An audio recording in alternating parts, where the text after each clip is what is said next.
বাবা, এটা গ্রন্থ বিধান দিল, শাস্ত্র প্রমাণ। ভগবানের মাকে ভগবান ছেড়ে দিল না, 10-10টা ছেলে মেয়ে কেউ কোলের কাছে রইল না। তাহলে আপনারা প্রশ্ন করবেন, মৌমিতা ভগবানের মা, সে আবার পাপ করে? বলে করে না। একটু লক্ষ্য করেন বাবা, ত্রেতা যুগে রাম অবতারী, এই জায়গাটা মা খুব ভালো করে আস্বাদন করবেন। এই রাম অবতারে রামের বিমাতা ছিল কইকেয়ী মা। এই জগতে অনেকে আছে বাবা, জগতে সমাজে অনেকে আছে বিমাতা, মানে সৎ মা। আচ্ছা আগে বলেন তো মা, সৎ মা মানে ভালো মা না খারাপ মা? সৎ মা মানে ভালো মা না খারাপ মা? ভালো মা। সমাজ বলে কোনোদিন ভালো মা? কখনো বলবে না। সৎ মা মানে খারাপ মা। আমরা বলছি সৎ মা মানে এখানে বসে বলছেন ভালো মা, কিন্তু সৎ মা মানেই খারাপ মা। এখানে প্রত্যেকটা আমরা নারী বলবো সৎ মা সে ভালো মা হয় না।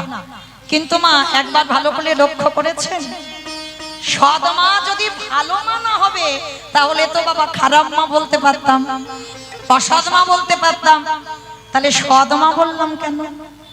আর যদি কেউ আমরা সৎ মা হই, যদি আমরা কেউ বিমাতা হই, তাহলে কইকেয়ী মায়ের মতো মা হতে হবে।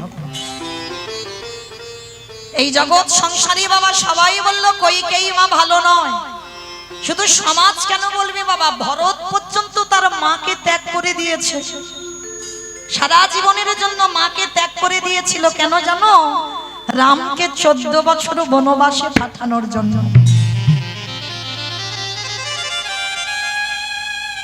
আচ্ছা বাবা, এই জায়গাটা একটু ভেবে দেখেছেন, অনুভব করে দেখেছেন? কইকেয়ী মা যে রামকে 14 বছর বনে দিল, একবারও তো বলেনি রাম 15 বছর বনে যা, একবারও তো বলেনি রাম 13 বছর বনে যা, একবারও তো বলেনি রাম 10 বছর বনে যা। বলেছে কি? একটাই কথা বলেছিল, আমার রাম যেন 14 বছর বনবাসী হয়। কিন্তু কেন এই 14 বছরের উপরে বাবা কথাটা চাপ দিয়ে বলল কেন? কারণ যে তত্ত্বটা বাবা আপনারা আমরা সবাই জানি না, রাম তখন রামের জন্ম হয়নি বাবা। রাম আবির্ভূত হওয়ার আগে এই সূর্য বংশে একটা অভিশাপ দেওয়া ছিল। কি অভিশাপ? না সূর্য বংশে যদি কোনো পুত্র সন্তান 25 বছরের আগে রাজ সিংহাসনে বসে রাজ্য অভিষেক হয়, তৎক্ষণাৎ তার অপঘাতে মৃত্যু হবে। সূর্য বংশকে অভিশাপ দেওয়া আছে বাবা। তা কথাটা শুনে দশরথ হেসে উড়িয়ে দিয়েছিল, হায় রে আমার অযোধ্যায় আমার বংশে কোনো পুত্রই তো নেই, আর রাজ্য অভিষেক হবে কার, আর মৃত্যুটা বা হবে কার? কথাটা উড়িয়ে দিল বাবা। বহু বৎসর পর পুত্রেষ্টি যজ্ঞ করে রাম লক্ষ্মণ ভরত শত্রুঘ্নকে পেয়েছিল, কিন্তু যখনই পুত্র পেল না, ওই পুত্র পেয়ে আনন্দে বাবা ভুলে গেল সেই অভিশাপের কথা। শুধু একজন মায়ের মনে ছিল বাবা, যে হলো আমার কইকেয়ী মা। রাজ্যাভিষেক হবে, রামের বয়স 12 বছর। অযোধ্যায় চারিদিকে আলোয় আলোকিত হয়ে গেল বাবা, চারিদিকে আলো, চারিদিকে বাদ্যি বাজনা বাজছে, রাজ্যের অভিষেক হবে রামচন্দ্রের। সবাই আনন্দে হই হুল্লোড় করছে। কইকেয়ী মা ঘরে গিয়ে হিসাব করে নিল, এখন আমার রামের 12 বছর বয়স, আর 14 বছর যদি বনে পাঠাই, তাহলে 12 বার 14তে কত বয়স হবে বাবা? 26। তাহলে অভিশাপ দেওয়া আছে 25-এর আগে যদি সিংহাসনে বসে, তাহলে রাম 14 বছর পরে যদি ফিরে তখন যদি সিংহাসনে বসে, তখন তোমার রামের অপঘাতে মৃত্যু হবে। ভালো করে ভাবেন, দুদিনের ছোট ছিল ভরত, রামের থেকে দুদিনের ছোট। তাহলে এবার আপনারাই বিধান দেন, তাহলে কি ভরতের 25 বছরের বেশি বয়স ছিল? রামের যদি রাজ্যাভিষেকের সময় 12 বছর বয়স হয়, তাহলে ভরত তো সেই একই বয়সী। কইকেয়ী মা বলেছিল, মরতে যদি হয় আমার ছেলেটাই মরবে।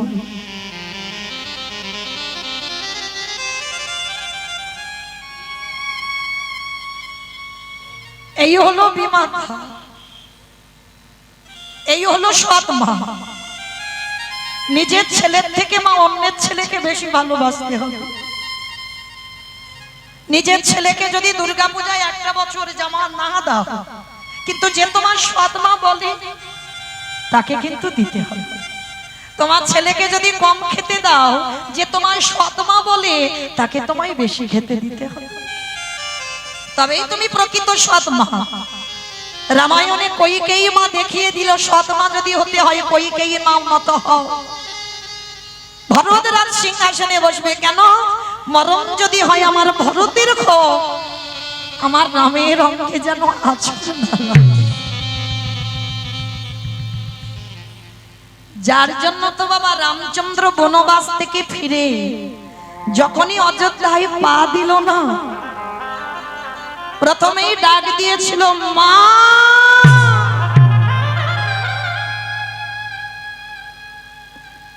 মা গো, কৌশল্যা মা ছুটে এসেছে। রাম, এই তো বাবা আমি তোর মা।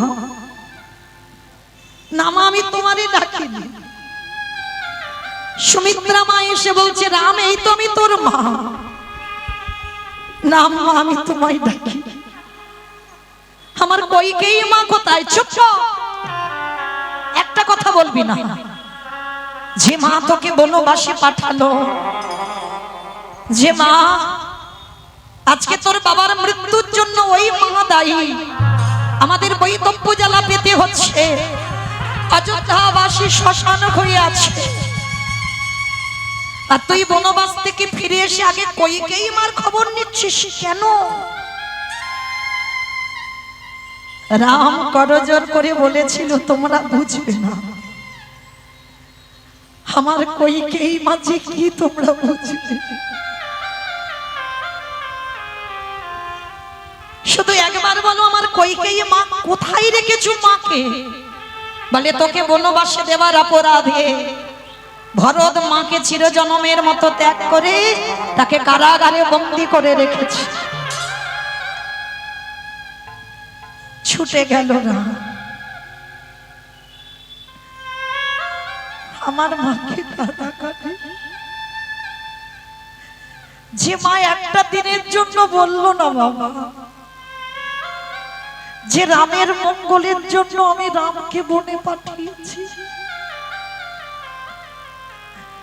ভরত যখন সারা জীবনের মতো মাকে ত্যাগ করলো, একটা দিনের জন্য বলেনি ভরত তোর দাদার ভালোর জন্য আমি তোর দাদাকে বনে পাঠিয়েছি বলেনি, একটাও কথা নয়।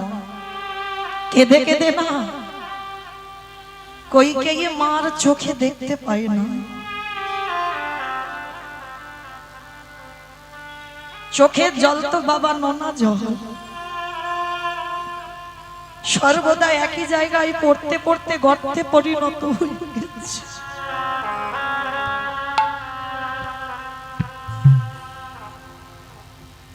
হৃদয়ে রামের প্রতিচ্ছবি দাঁড়িয়ে শুধু সারাদিন রাম একবার দেখা দে, ওরে রাম রে,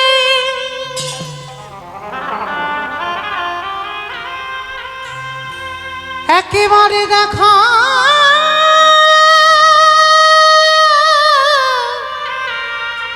দেখা দে।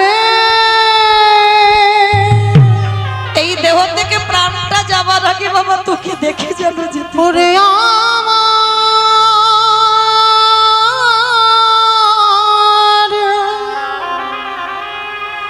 নয়ন মনি। রামচন্দ্র ছুটতে ছুটতে এসে বাবা কইকেয়ীর মার কারাগারে প্রবেশ করে আছাড় খেয়ে কইকেয়ী মার চরণ তলে লুটিয়ে পড়েছে। রামের মাথাটা পড়েছে কইকেয়ী মার চরণে, চমকে উঠেছে কইকেয়ী মা। কে কে আমায় পরশ করলো? কে রে বাবা তুই?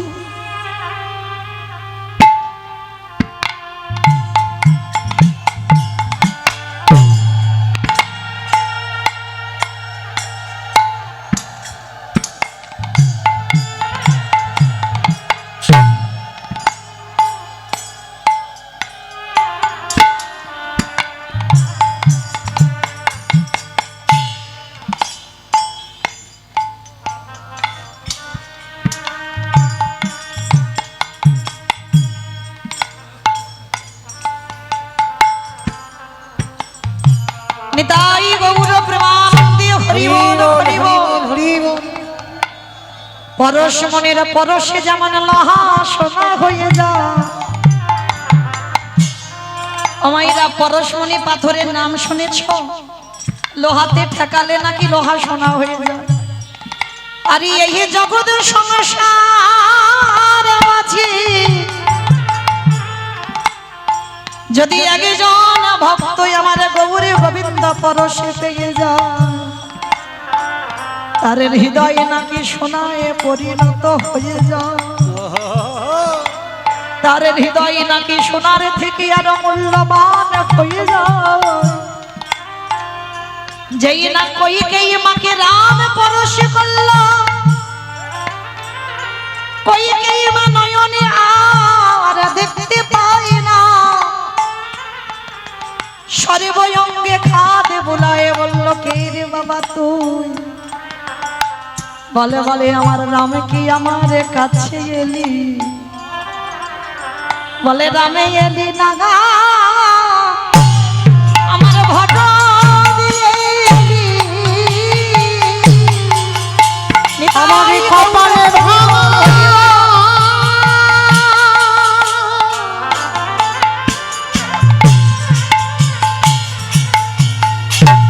আমার নয়নে মনি খেলি, বলে আমার রামে এলি না, আমার ভরা এলি।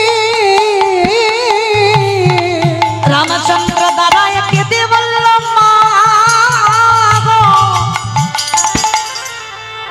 তোমার মতো মায় আমি জগতে দেখি না। এত কষ্ট সহ্য করে তুমি সত্যি কথা কারোরে বললে না, তাই আমি রাম হয়ে তোমার চরণে জানালাম। বলো মা তুমি আমার কাছে কি চাও? কইকেই মা চরণ তলে লুটিয়ে পড়ে বলল, রাম রে, যদি দিতে হয় তোর কাছে আমি জানাই রাখলাম, আমার একটা সম্পদে দে বাবা। বলো মা তুমি কি চাও? আমার দৃষ্টি শক্তি একটু ফিরাই দে। আমি আর তো কিছু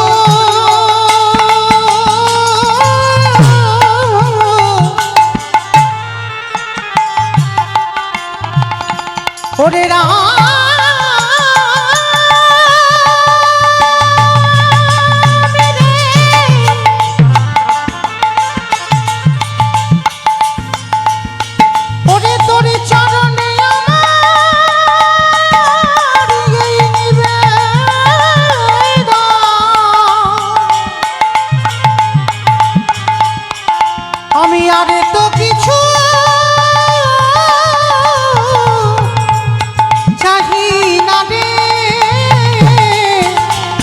আমার দৃষ্টি শক্তি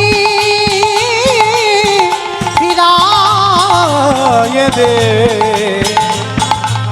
ওরে রাম রে। মা তুমি পৃথিবীর আলো দেখবে বলে চাইছো না বাবা, একেবারে তোর ওই পদ্ম পলাশ লোচন হরি রূপ দেখতে চাই। রামচন্দ্র করুণার হাত যেই না নয়নে বুলাইয়ে দিল, কইকেই মা আমার দৃষ্টি শক্তি ফিরে পেয়ে সাক্ষাতে রামকে দর্শন করে বলল, বাবা আর একটা জিনিস চাইবো দিবি? আবার এই তো বললে তুমি দৃষ্টি চাইতে, আমি দিয়ে দিলাম, আমাকে দেখতে পাচ্ছ, আবার কি চাও? খোকা আর একটা জিনিস দিলে আমি আর জীবনে কিছু চাইবো না। বলো মা কি চাও? দে দে আমার অন্ধ করে দে। বলে দে দে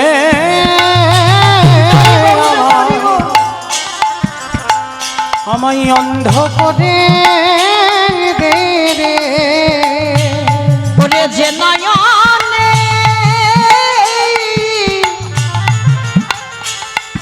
যে নয়নে একেবারে তোকে দেখা হয়ে যায়, কিছুই না, তাই তোর চরণে আমি জানাই রাখি বলি দে দে অন্ধ আমায় করে দে রে। যেই না মায় আমার নয়ন জলে কাঁদিল, আমার রামচন্দ্র ছুটে গিয়ে মাকে হৃদয়ে ধরে আজ দুজনে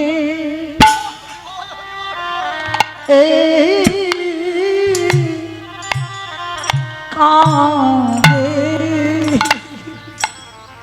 দেখো দুজনে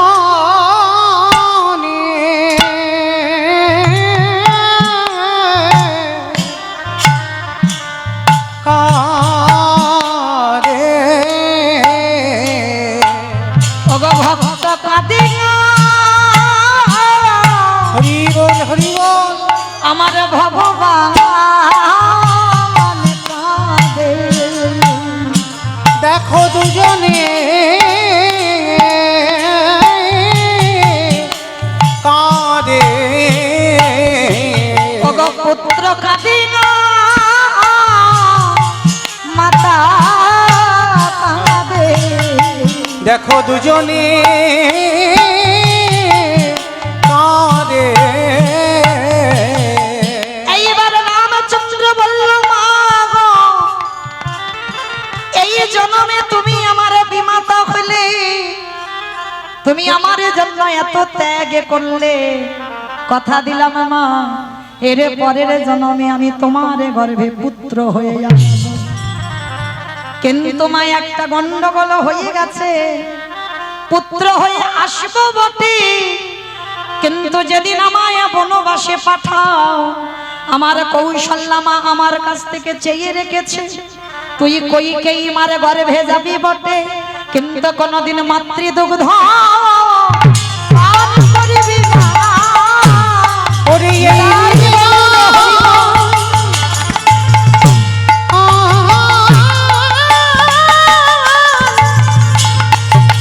বলি এই নিবেদন জানাইয়ে রাখিলাম, কোনদিনে মাতৃদুগ্ধ পানে করিবি না। তবে মা গো, এর পরের জন্মে হবে তুমি দেবকী মা, ওই দেবকী মার ঘরে আমি যাব বটে, আমি স্তনদুগ্ধ খাবো না, সেই স্তনদুগ্ধ তুমি স্তন মর্দন করে দুগ্ধ মাটিতে ফেলবে।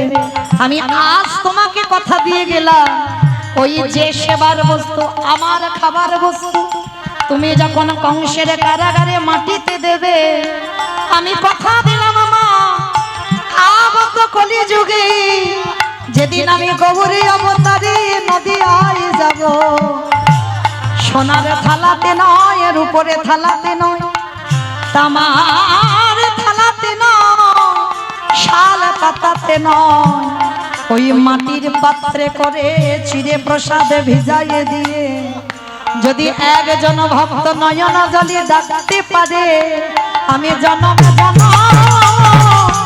আমি তার খোঁজে যাব।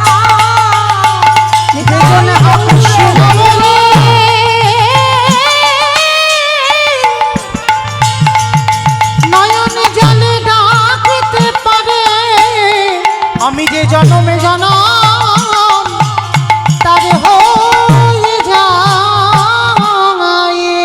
তাহলে মায়েরা সবকিছু আগে থেকে পরিকল্পনা হয়ে তবে কিন্তু এসেছে, এমনি এমনি নয়। তাহলে সেই কইকেই মা হলো কি দেবকী, আর দেবকী হয়ে বাবা 8টা সন্তান চলে গেল, হিসাব করেন। প্রথমে জন্মে হলো 6টা পুত্র, কংস মামার হাতে প্রাণ হারালো, সপ্তম গর্ভে এলো বলরাম, বসুদেবের প্রথম পত্নী রোহিণীর গর্ভে চালনা হলো, অষ্টম গর্ভে এলো কৃষ্ণচন্দ্র, কংসের কারাগার থেকে বসুদেব মাথায় করে নন্দালয়। ও মায়েরা, হিসাবে পাওয়া গেল 8টা সন্তান হলো, কিন্তু কেউ কোলে রইল না। তাহলে ওই দেবকী দ্বিতীয় জন্ম কোথায় হলো? জগন্নাথ ধাম, পুরী ধাম। ইন্দ্রদম্ন রাজার স্ত্রী, যার নাম হলো গুন্ডিচা মা। এই গুন্ডিচা মায়ের একটা নয় দুটো নয়, কটা ছেলে জানো? 18টা ছেলে। আর সেই 18টা ছেলে হয়ে আছে 18 নালা। 18 নালা দর্শন করে এখনো আছে বাবা কথিত অনেক অনেক ব্রিজ তৈরি করতে গেলে নরবলি দিতে হয়, হয় না? আমার থেকে আপনারা যারা বয়স জ্যেষ্ঠ বা জ্যেষ্ঠা আছেন আপনারা জানবেন বহু ব্রিজ তৈরি করতে গিয়ে নরবলি দিতে হয়েছে। তো ওই 18 নালা একটা একটা বিমের মাথাতে একটা একটা ইন্দ্রদম্নর 18টা ছেলে বলি দেওয়া আছে। আর ওই যে জগন্নাথ রথযাত্রার সময় মাসির বাড়ি যায়, মাসির বাড়িটা কি করে হয়েছে জানো? 17টা ছেলেকে বলি দেওয়া হয়ে গেল, একটা ছেলেকে মা গুন্ডিচা বুকে আঁকলে রেখেছে, দেবে না। স্বামীকে বলছে, স্বামী তুমি আমার চোখের সামনে 17টা ছেলেকে বলি দিলে, একটা তো তোমার মা বলা সম্পদ রাখো না গো। আমি তো তোমার ধর্ম কাজে কোনোদিন বাধা দেইনি, কিন্তু একটা আমার মা বলা সন্তানে রেখে দাও। যখন কাঁদছে ইন্দ্রদম্ন রাজা বলেছিল, গুন্ডিচা এত বছর আমাদের সংসার, তুমি কোনোদিন আমার ধর্ম কাজে বাধা দাও, আর আজ যখন তুমি আমার সহধর্মিনী হয়ে আমার ধর্ম কাজে যখন বাধা দিচ্ছ, আমি বাবা হয়ে যদি নিজের ছেলের মাথা কেটে জগতের কল্যাণের কথা ভাবি, আর তুমি একজন মা হয়ে 17টা ছেলেকে দিলে আর একটা ছেলেকে আঁকলে রেখেছো, তাই আজকে থেকে তুমি আমার সহধর্মিনী হয়ে যখন ধর্ম কাজে বাধা দিলে, আজকে থেকে আমি তোমার সঙ্গ ত্যাগ করলাম। ইন্দ্রদম্নর মতো আলাদা করে একটা ঘর বাঁধিয়ে দিল, আর সেই ঘরে গুন্ডিচা মা থাকতো। যখন 18টা ছেলে বলি হয়ে গেল না, প্রতিনিয়ত গুন্ডিচা মা কাঁদত।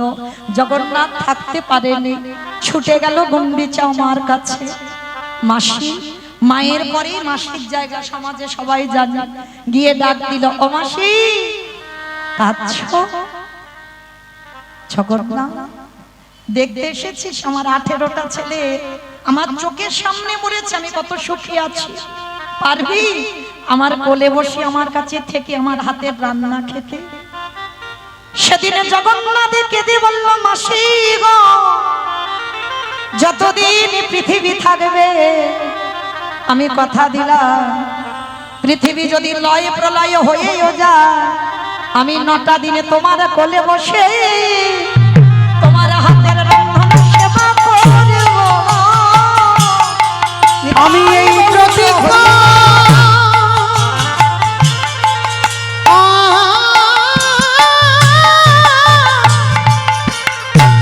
করে রাখলাম, 9টা দিনে তোমার ঘরে বসে আমি সেবা করব। আস্তে তাই বাবা রথযাত্রার সময় গর্ভগৃহ থেকে জগন্নাথ বার হয়ে 9টা দিন মাসির বাড়ি কাটাতেই হবে। এত মহামারী হয়ে গেল, আটকাতে পেরেছে আমার জগন্নাথকে, ও মাসির বাড়ি পাঠাতেই হবে। কেন? পৃথিবী যতদিন থাকবে কথা দেওয়া আছে বাবা, সব আগে থেকে কথাবার্তা সেই অনুযায়ী চলছে। আজকে লক্ষ্য করেন তাহলে, প্রথম জন্মে দেবকী হয়ে 8টা গেল, দ্বিতীয় জন্মে গুন্ডিচা হয়ে 18টা গেল। হিসেব রাখবেন না কেমন কাঁদালে কাঁদতে হয়। একটা ছেলে রামকে 14 বছর বনে দিল বলে জনম জনম পুত্র হারাতে হচ্ছে। 8টা গেল, 18টা গেল, আর তৃতীয় জন্ম কোথায় হলো? এই নদী আর মাটিতে নীলাম্বর চক্রবর্তীর কন্যা সচী মা হয়ে, ওই সচী মায়ের প্রথম 8টা কন্যা সন্তান হলো। অদ্বৈতর আচার্যের প্রণামে দেহ রাখলো, নবম গর্ভে বিশ্বরূপেল সন্ন্যাসী হলো, দশম গর্ভে নিমাই এলো, 24 বছর বয়সী ওই সারা নদিয়াকে কাঁদিয়ে, আমারে বধূ বিষ্ণু প্রিয়াকে কাঁদিয়ে, সচী ঠাকুরানীকে কাঁদিয়ে নিমায় হয়ে গেল সর্বত্যাগী সন্ন্যাসী। তাহলে হিসাব পেলেন 10টা চলে গেল কলিযুগে সচী মাতা হয়ে। তাহলে মায়েরা কি বুঝলাম, কাঁদালে কাঁদিতে হয় এ কথাটা মিথ্যা নয়। তাহলে গ্রন্থ প্রমাণ। তাহলে মায়েরা জীবনে যেন ভুল করে কারোর কাঁধে দোষ চাপিয়ে দিও না, অমুকের জন্য আমার জীবন বরবাদ হয়ে গেল, অমুকের জন্য আমার জীবনে এত কষ্ট, বলি না মা? কখনো বলো না, কারণ তুমি তোমার কর্মফল ভোগ করছো, তার জন্য ওই মানুষকে দায়ী করো না। তাহলে আজকে সেই চৈতন্য মহাপ্রভু 24 বছর বয়সে সন্ন্যাসী হলো বাবা, কিন্তু হয়েছে কিন্তু 3 জায়গায় সর্বদা আছে, 3 জায়গায় সব সময় থাকে। কোথায়? ওই রাঘবের আলয়ে, নিত্যানন্দ নরতনে, সচি মায়ের রন্ধনশালে। ও মায়েরা, আমি একটা কথা বলে যাই, রান্না করতে করতে মরিচ মশলা কিছু যদি নাও দাও তবু রান্নার স্বাদ ভালো হবে। কেন জানো? ওই রান্না করতে করতে একবার সচি মার উদ্দেশ্যে একবার প্রণামটা করো, কারণ নিমাই প্রতিজ্ঞাবদ্ধ, আমি থাকবো আমার মায়ের রন্ধনশালে, নিত্যানন্দ নর্তনে আর রাঘবের আলয়ে। এই 3টে জায়গায় আমি সন্ন্যাস হইও, আমি 3টে জায়গায় বর্তমান থাকবো। তাহলে আজকে মায়েরা বোঝা গেল সেই চৈতন্য মহাপ্রভু আজ নবদ্বীপের মাটিতে কি করছে গো? কেহ বলে পুরবেদী রাবণ অবধিলা, কেহ বলে পুরাণে। আস্তে আমার, এগুলো আমার বাঁধানো গান নয়, আমি আমার মন গড়া গান গাইছি না। তাহলে গানগুলো এগুলো মহাজনী পদাবলী, এটা কীর্তন তো। আর এই কীর্তন আসলে বাবা একটু যদি মহাজনী পদাবলী না হয়, কীর্তন গাওয়া শোনা সবটাই বৃথা। কারণ তাহলে বাবা এটা কীর্তন হবে কেন? এটা যাত্রা নাটক ফাংশন, এটা তো আসর হতে পারতো, কীর্তন হতো না। তাহলে কীর্তনের আসরে দাঁড়িয়ে মহাজনী পদাবলী শোনা মানে বাবা ভজন, এটাও আমাদের সাধনা। তো চলো একটু প্রেম সে বুলুধ্বনি দাও দেখি একবার। কেহ বলে পুরবেদী রাবণ অবধিলা, কেহ বলে পুরাণে আমার গোড়ারে।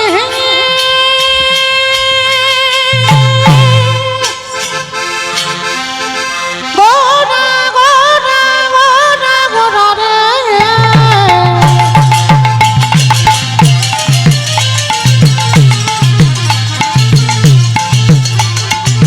গোড়া গোড়া গোড়া।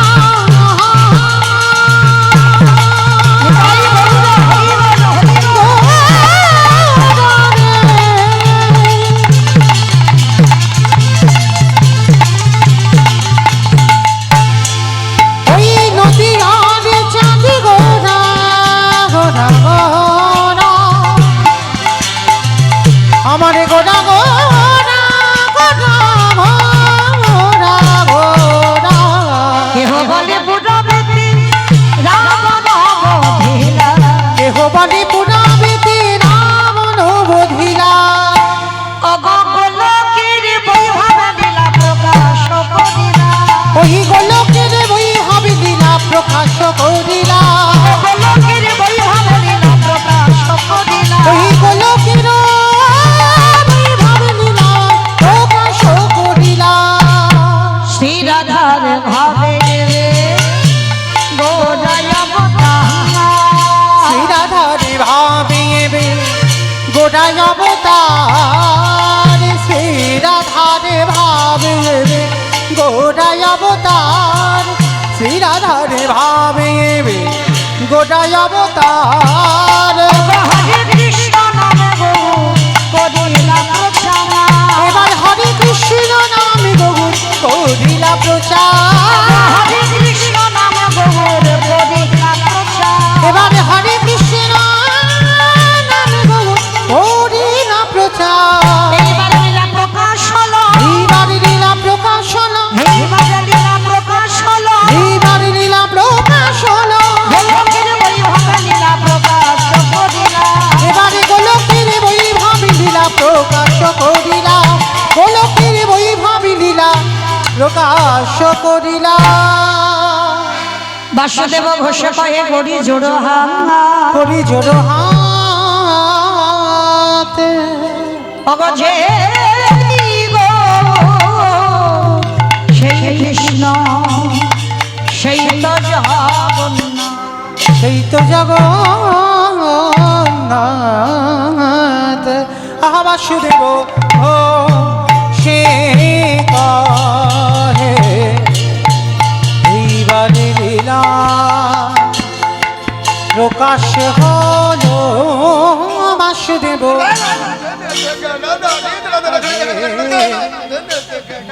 লীলা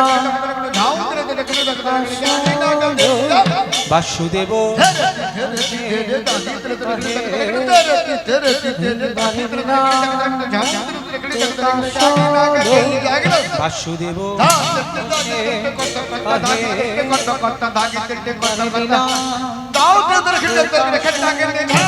বাসুদেব ঘোষে কহে এইবার লীলা প্রকাশ হলো বাসুদেব ঘোষে কহে এইবার লীলা প্রকাশ হলো বাসুদেব ঘোষে কহে এইবার লীলা প্রকাশ হলো বাসুদেব ঘোষে কহে এইবার লীলা প্রকাশ হলো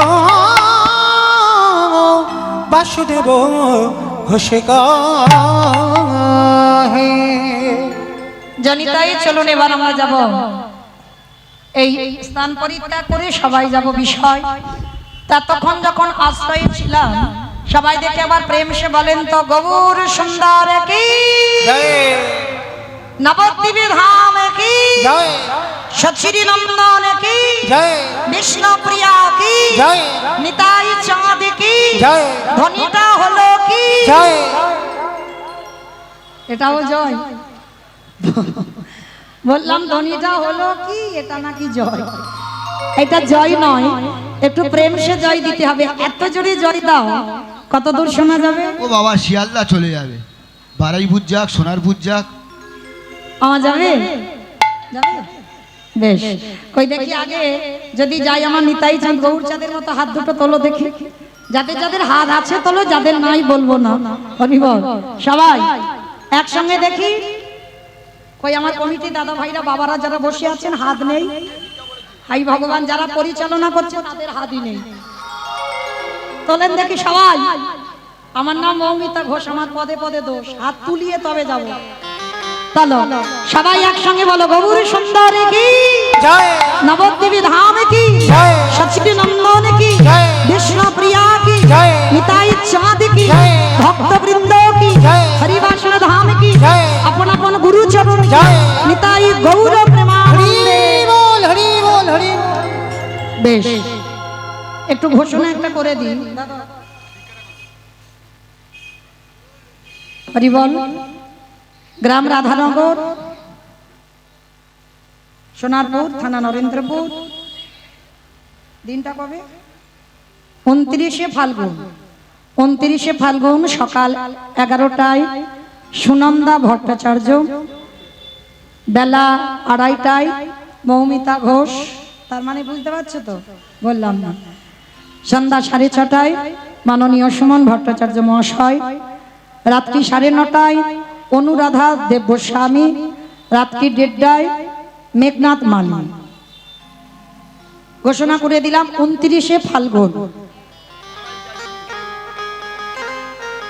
ঠিক আছে আর এটা তো আমার খুব কাছের হরিবাসর আমার দেবু ভাই বসে আছেন ওদের হরিবাসর অনেকে জানেন এখানে তবে একটু প্রচার করে দিলাম কেমন 29শে ফাল্গুন আপনারা পৌঁছে যাবেন আমার দেবু ভাইয়ের বাড়িতে নিতাই গৌর প্রেমানন্দে হরি বল হরি বল হরি বল হরি আমার অন্য সময় যাও বা না যাও 2:30টার সময় যেও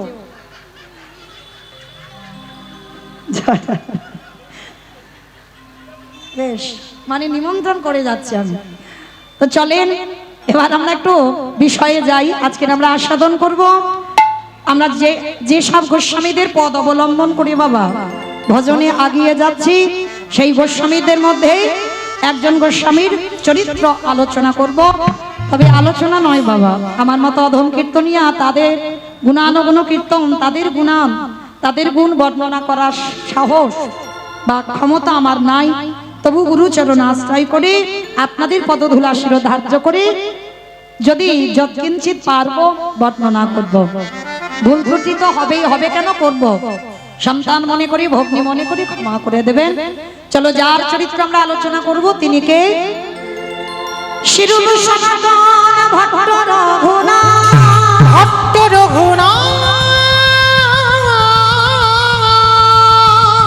শ্রীজীব গোপাল ভট্ট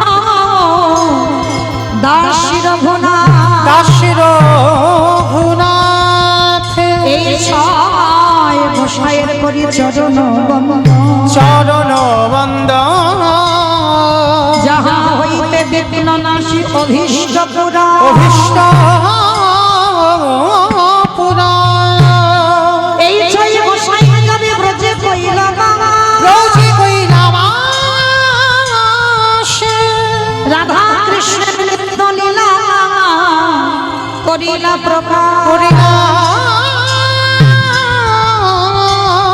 প্রকাশ শিরূপ সনাতন ভট্ট রঘুনাথ শ্রীজীব গোপাল ভট্ট দাস রঘুনাথ এই ছয়জন গোস্বামী সেই ব্রজে রাধা কৃষ্ণের লীলা প্রকাশ করেছেন কারণ ভক্তির বীজ বপন করেছেন এই ছজন গোস্বামী আর এই ছজন গোস্বামীর মধ্যে আজকের আমাদের আলোচ্য বিষয় হবে হুগলি জেলায় আদি সপ্ত গ্রামে বাড়ি যার নাম হলো রঘুনাথ দাস অনেকে বলেন দাস রঘুনাথ অনেকে টাইটেলটা আগে দিয়ে বলে আবার অনেকে নাম বলে টাইটেল বলে তো যেই রঘুনাথ দাস সেই হচ্ছে দাস রঘুনাথ বাবা হলো গোবর্ধন দাস আর জ্যাঠামশাই হলো হিরণ্য দাস যেমন বাবা রামচন্দ্রের কথা বললেই লক্ষণের নামটা যেন এসে যায় মুখে দেখবেন রাম উচ্চারণ করলেই যেন লক্ষণ পাশে এসে যাচ্ছে মানে এই রকম ভাই ভাই আর এই গোবর্ধন আর হিরণ্য এটা ঠিক এই রকম ভাই মানে আমাদের মতো বাবা লাঠালাঠি করার ভাই নয় জায়গা জমিতে শিল্পতার ভাই নয় থানা পুলিশ হওয়ার ভাই নয় মানে দুই ভাইয়ের এতটাই মিল মানে যা কিছু করে দুই ভাই যেখানে যাই দুই ভাই মানে একজনের নাম বললে আর একজনের নাম এসে যায় কিন্তু হিরণ্য বিয়ে করেনি বাবা গোবর্ধন দাসের ঔরসের সন্তান আমার রঘুনাথ দাস তবে এই রঘুনাথ দাস মানত করা সন্তান অনেকে আছেন মা মানসিক করেন না ভগবানের কাছে এই মানসিক করা সন্তান বাবা তারা একটু আলাদা হয় সচরাচর বাবা জড় জগতের সঙ্গে মিল পাবে না যদি তুমি মানত করে সন্তান পাও তো এই রঘুনাথ দাস মানত করে পেয়েছিল কোথায় জানো একটা কথা বলে যাই মা আমরা বহু বহু সংসারে বাবা একটা সন্তানের জন্য 7 ঠাকুরের কাছে কাঁদি ঠাকুর যেন আমার বংশে একটা পুত্র সন্তান হয় কারণ আমার বংশ রক্ষার জন্য অনেকে কাঁদেন ডাক্তার বৈদ্য কবিরাজ কিছুই হয় না আমি একটা জায়গার নাম বলে দিই বাবা আমার বিশ্বাস ভক্তি যার কৃষ্ণ তার সর্বশাস্ত্রে কয় ভক্তি না থাকিলে কৃষ্ণ দেখিও বা কিবা হয় সেই বিশ্বাস নিয়ে এই হরি বাসরে দাঁড়িয়ে বাবা আমি বলে যাই একটা জায়গায় গিয়ে একটু নয়ন জলে কেঁদে দেখো যে জায়গাটা হচ্ছে উত্তরপ্রদেশ রাধা কুণ্ডের তীর আমার রাধারানী বড় করুণাময়ী গো আমার রাধারানী বড় প্রেমময়ী আমার রাধারানী বড় কৃপাময়ী যারা সকাল থেকে কৃষ্ণ নাম ভজন করো না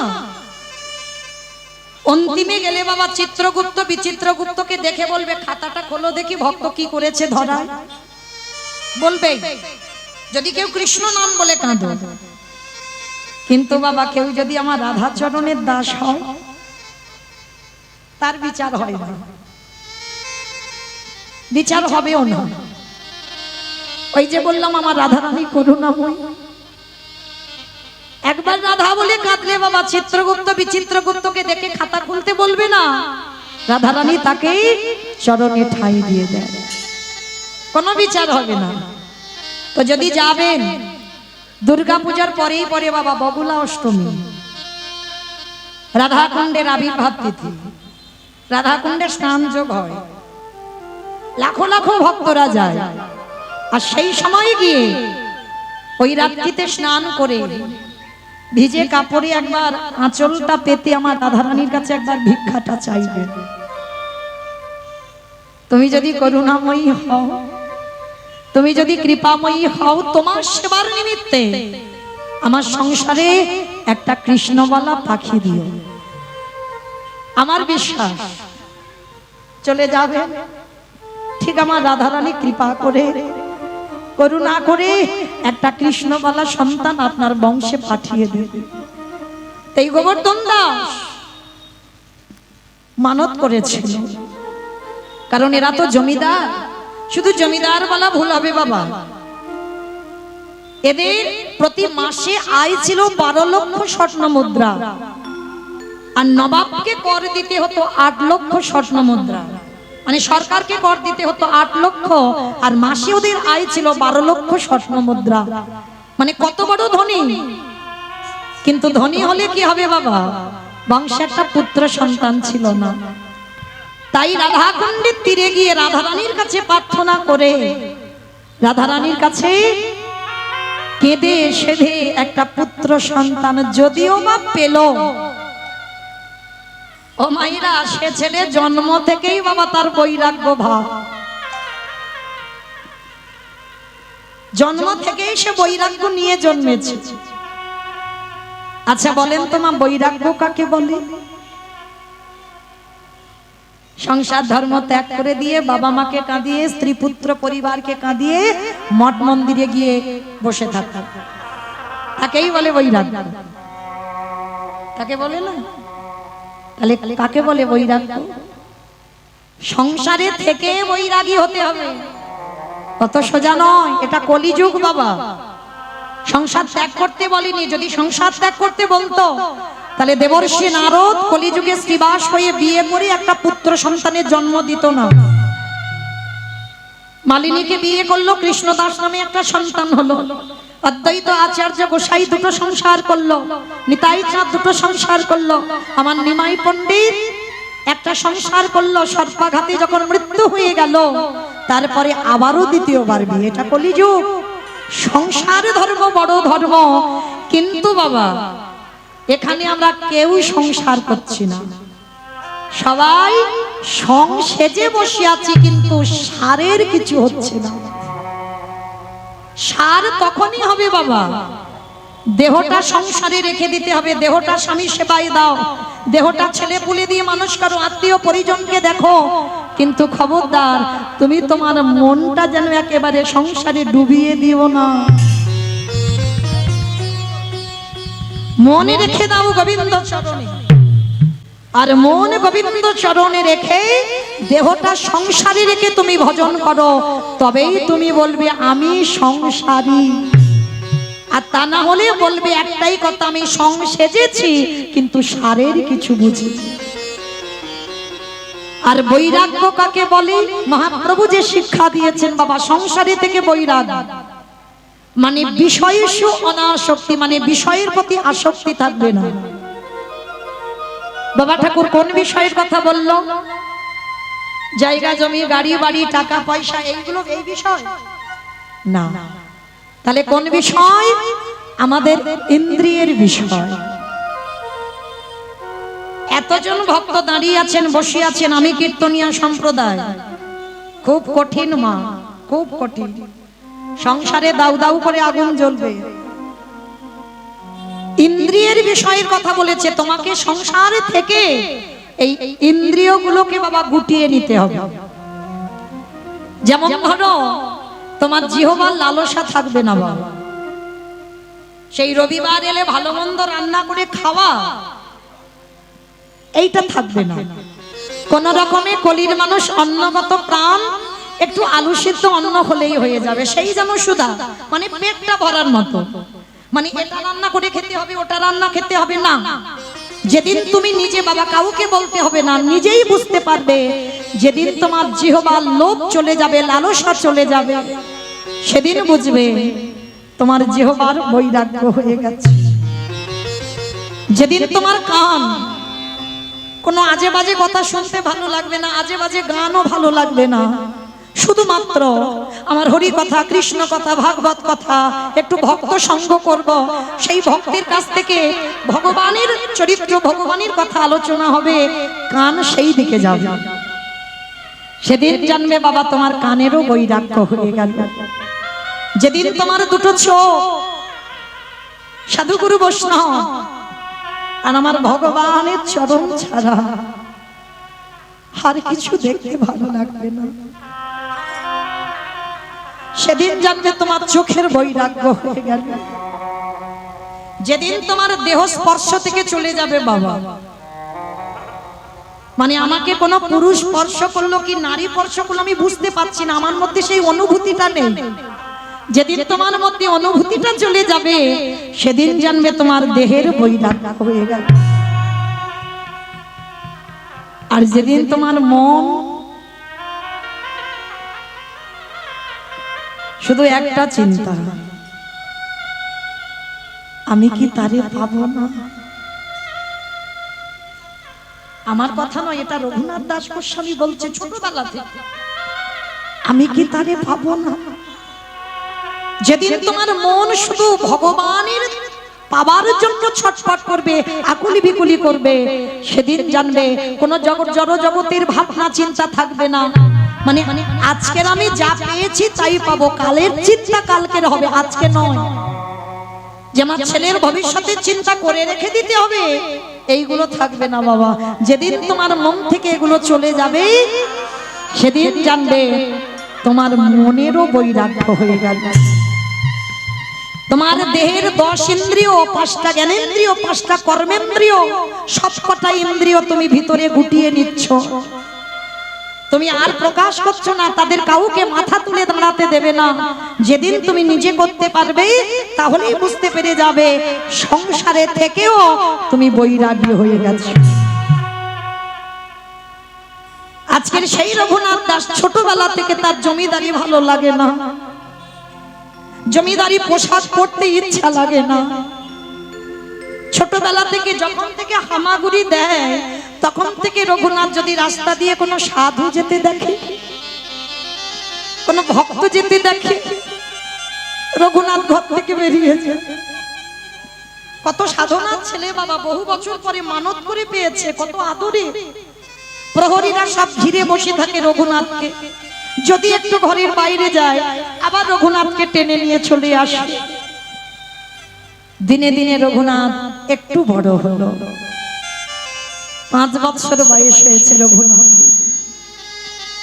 আর ওই 5 বছরের রঘুনাথের সর্বদা একটাই খেলা, কি খেলা জানো? রাধা কৃষ্ণ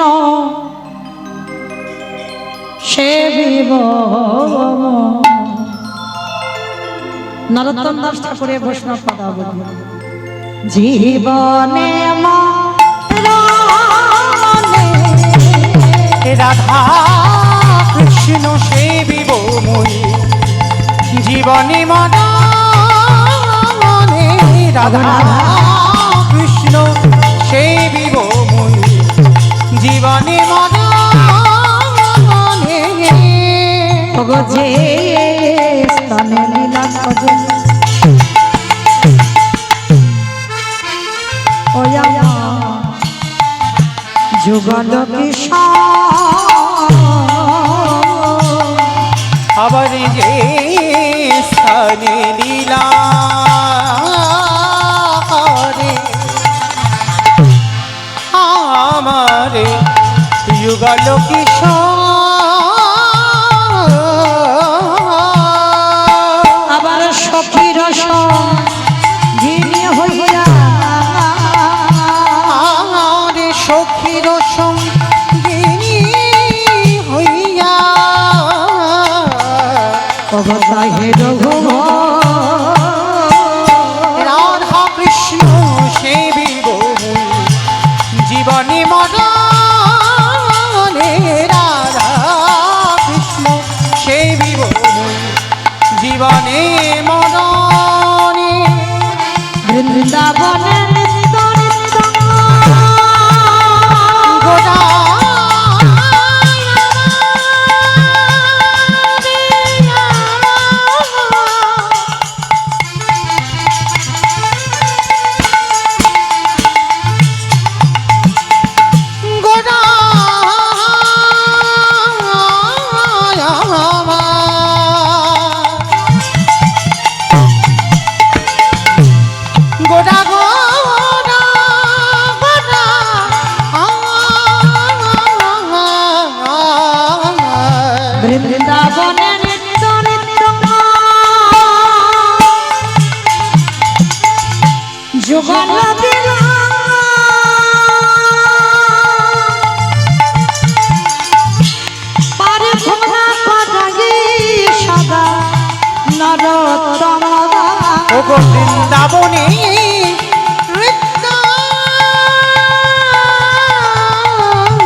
নরোত্তম দাস।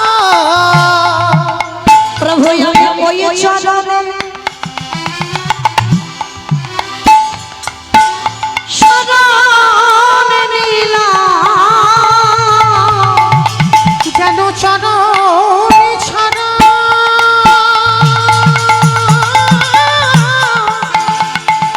করো নাহি আমি ওই চরণে শরণ নিলাম।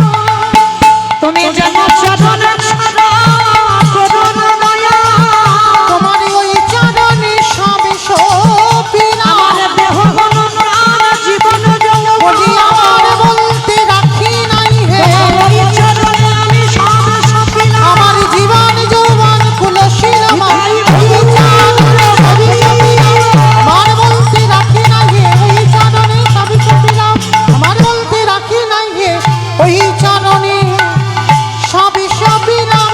এবারে প্রার্থনা করাই সদাই নরোত্তম দাস, প্রার্থনা করাই সদাই নরোত্তম দাস। রঘুনাথ 5 বছর হয়েছে, প্রতিদিনও তো রাত্রের বেলা বাড়ি থেকে চলে যায়। আজকের বাবার জ্যাঠামশাই দুইজনে আলোচনা করলো, এই দাদা ছেলেকে পাঠশালায় ভর্তি করে দিয়েছ, একে ঘরে রাখা যাবে না। ওকে যদি ঘরে রেখে দিই কখন বলতে ও কোথায় চলে যাবে আর খুঁজে পাওয়া যাবে না। আর যদি ওকে গুরু আশ্রমে রেখে দেওয়া যায়, আমার মন বলে ওখানে ও ভালো থাকবে। রঘুনাথ 5 বছরের ছেলে রঘুনাথকে কোলে নিয়ে আজকের বাবা জ্যাঠা গেছে কোথায়? ওদের কুলগুরু হচ্ছে বলদেব আচার্য। প্রণাম দিলাম একটা কারণে বাবা, যে যাই করি না কেন বাবা, কলিযুগে যাগযজ্ঞ নয়, ব্রত পূজা নয়, ধ্যান তপস্যা নয়। চৈতন্য মহাপ্রভু বললেন কেউ যদি বার ব্রত না করে তাতে অসুবিধা হবে না, কেউ যদি ধ্যান তপস্যা না করে তাতে অসুবিধা হবে না, কেউ যদি যজ্ঞ অনুষ্ঠান না করে তাতে অসুবিধা হবে না। কিন্তু কলির মানুষকে একটাই পদ অবলম্বন করতে হবে, সেটা কি? আমি বলছি না বাবা, মৌমিতার কথা নয়। হরিরে নম হরিরে নম হরিরে নামাইবা কেবলম কেবল কলকাস্তে নাস্তে নাস্তে ভগতির গতিরান্যথা। কলির মানুষের হরিনাম ছাড়া কোনো গতি নাই, কোনো গতি নাই, কোনো গতি নাই। একমাত্র ভব পারাপারের সম্বল হবে বাবা এই হরির নাম সংকীর্তন। যাত্রা, নাটক, function, theatre, TV, serial, mobile যাই করো না কেন, শেষের দিনে বাবা যখন দেহ থেকে প্রাণটা চলে যাবে, ওই দুটো সম্পদ আমাদের পিছনে যাবে, এক হলো খোল আর এক হলো করতাল। আর পিছনে বলবে বলো হরি হরি বল, বলো হরি হরি বল, বলো হরি। হরি বল। তাহলে হরি নাম ছাড়া বাবা তোমার সঙ্গে কেউ যাচ্ছে না, তবে না যাচ্ছে না বলা ভুল বাবা, আর একটা সম্পদ যাচ্ছে, সেটা কি? কর্মফল। এই কর্মফল বাবা জীবনে কোনোদিন কাউকে ছাড়বে না।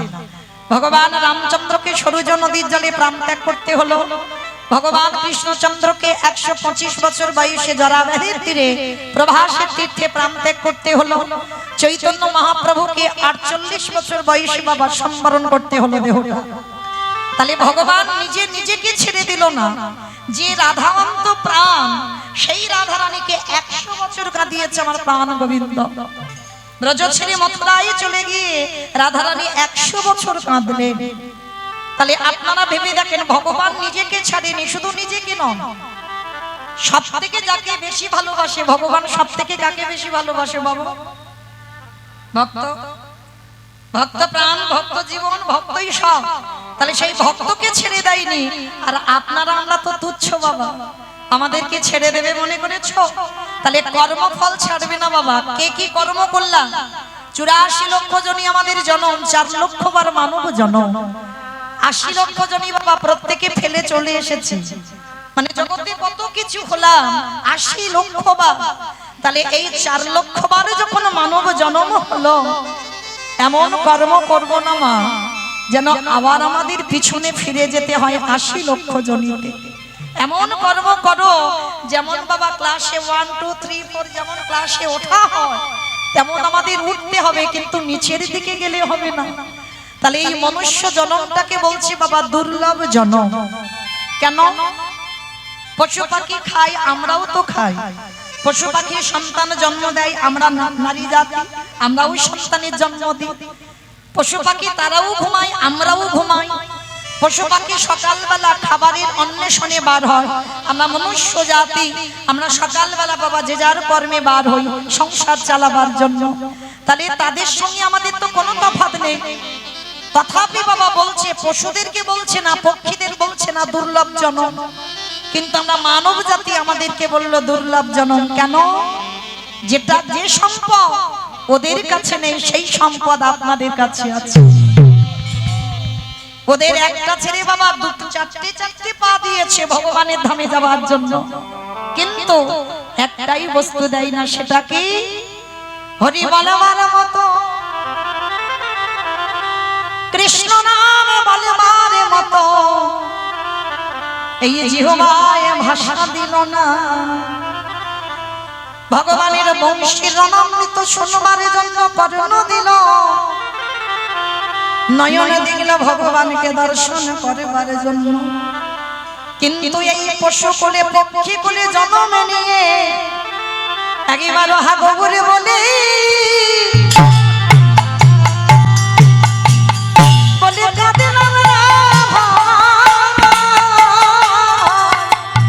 আমাদের মানবী জনম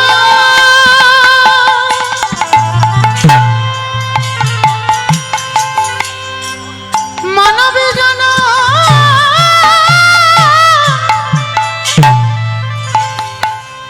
জনমে বিফলে গেল,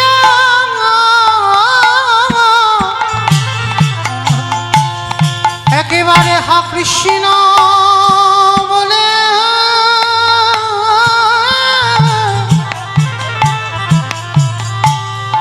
আমি রাখা দিলাম না ভাই। আজকে তাহলে মাইরা বুঝলাম কি কর্ম আমাদের ছাড়বে না। তাহলে এমন কর্ম করব না যেমন নবদ্বীপে আমার চৈতন্য মহাপ্রভুর মা সচী ঠাকুরানী, ভালো করে আস্বাদন করবেন। মা ভগবানের মা, আপনাদের আমাদের মতো মা নয়, সাধারণ কোনো নারী নয়। যে ভগবানের মা তারও 10-10টা ছেলে মেয়ে হয়ে বাবা শেষের দিনে কেউ ছিল না। কেন ছিল না? আমাদের মতো তো মা নয়। যে ভগবানের মা হয় তাকে আবার কাঁদতে হয়। ওই যে শাস্ত্র বলে না, কাঁদালে কাঁদিতে হয়, এ কথাটা মিথ্যা নয়। তুমি যদি জীবনে কারোরে কষ্ট না দাও, তোমার জীবনে কোনোদিন কষ্ট আসবে না। তুমি যদি জীবনে কাউকে না কাঁদাও, তুমি কোনোদিন তুমি তার জন্য কাঁদেবে না। তাহলে সদাই মনে রাখতে হবে,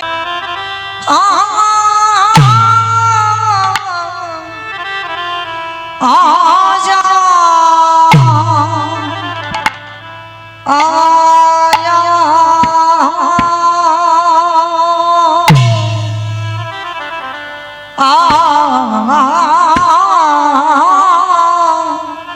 যাব আহা জয় জয়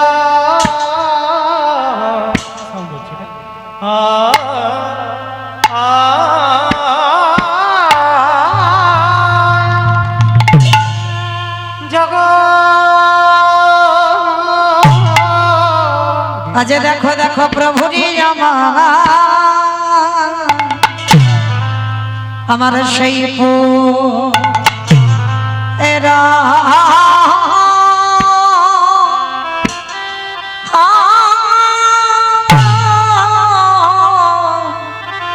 উড়াবে লীলা উড়াবে লীলা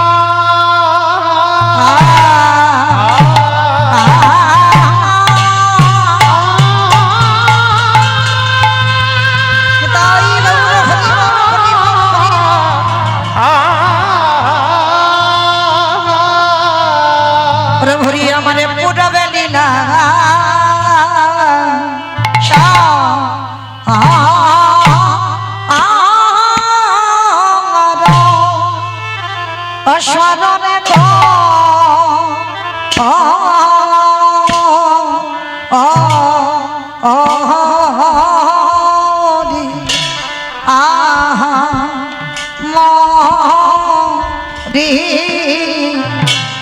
আজ জয় জয় জগন্নাথ ও মরি